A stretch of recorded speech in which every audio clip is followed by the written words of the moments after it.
إن عدة الشهور عند الله 12 شهرا في كتاب الله يوم خلق السماوات والأرض منها 4 حرم ذلك الدين القيم فلا تظلموا فيهن أنفسكم وقاتلوا المشركين كافة كما يقاتلونكم كافة واعلموا أن الله مع المتقين۔ بے شک اللہ کے ہاں مہینوں کی گنتی 12 مہینے ہیں۔ اللہ کی کتاب میں جس دن سے اللہ تعالیٰ نے زمین و آسمان کو پیدا کیا ہے، ان میں سے 4 مہینے حرمت والے ہیں، یہی سیدھا دین ہے، سو ان میں اپنے اوپر ظلم مت کیجیے اور تم سب مشرکین سے لڑو جیسے وہ تم سے لڑتے ہیں، اور جان لو کہ اللہ پرہیزگاروں کے ساتھ ہے۔ اس آیت میں پتہ چل گیا کہ مہینوں کی تعداد ہمیشہ سے 12 ہی ہے، اور یہ اللہ کی جانب سے مقرر کی ہوئی تعداد ہے، اور ان 12 مہینوں میں 4 مہینے جو ہے نا وہ حرمت والے ہیں، جن میں اس زمانے میں بھی اللہ تعالیٰ نے قتال کرنا، لڑائی جھگڑا کرنا منع فرمایا تھا۔ حرمت والے مہینوں کا بھی اللہ تعالیٰ نے واضح فرما دیا کہ یہ وہ مہینے ہیں جن میں لڑائی جھگڑا منع ہے۔ انما النسیء فی زیادۃ فی الکفر یضل بہ الذین کفروا یحلونہ عاما ویحرمونہ عاما لیواطئوا عدۃ ما حرم اللہ فیحلوا ما حرم اللہ زین لہم سوء اعمالہم واللہ لا یہدی القوم الکافرین۔ یہ مہینوں کا ہٹا دینا کفر میں اور ترقی ہے۔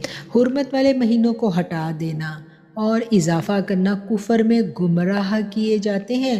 اس سے وہ لوگ جو کافر ہیں حلال کر دیتے ہیں ایک ماہ کو 1 سال، اور حرام کر دیتے ہیں اسی سال کو دوسرے سال، تاکہ گنتی کو پورا کر لیں ان حرام مہینوں کی جنہیں حرام کیا ہے اللہ نے، تاکہ اس بہانہ سے حلال کریں جسے حرام کیا ہے اللہ تعالیٰ نے، تاکہ اس کو ہیلے بہانے سے حلال کر لیں جس کو اللہ نے حرام کیا ہے۔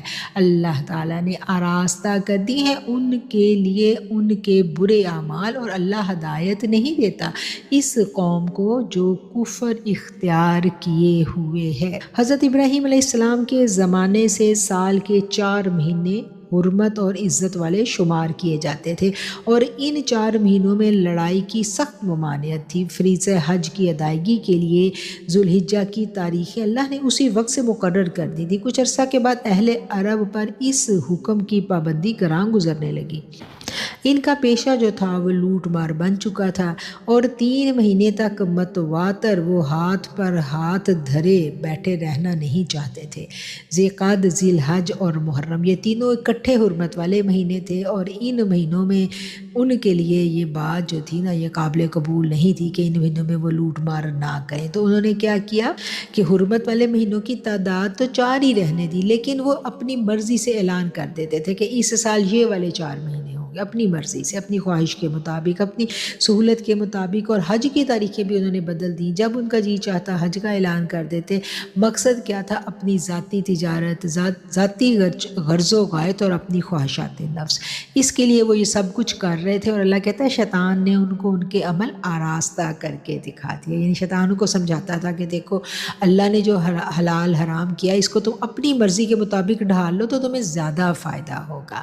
تو اس کی یہاں پر اس آیت میں وضاحت کر دی گئی ہے کہ ایسا نہیں ہے، جو کوئی ایسا کرتا ہے پھر اس کے اوپر اتنی بڑی جو اللہ کی گرفت آتی ہے وہ کیا ہے کہ اس کے نصیبوں سے ہدایت جو ہے نا پھر وہ ہٹا دی جاتی ہے۔ واللہ لا یہدی القوم الکافرین، کہ اللہ ایسے انکار کرنے والے کافروں کو پھر اللہ ہدایت نہیں دیتا۔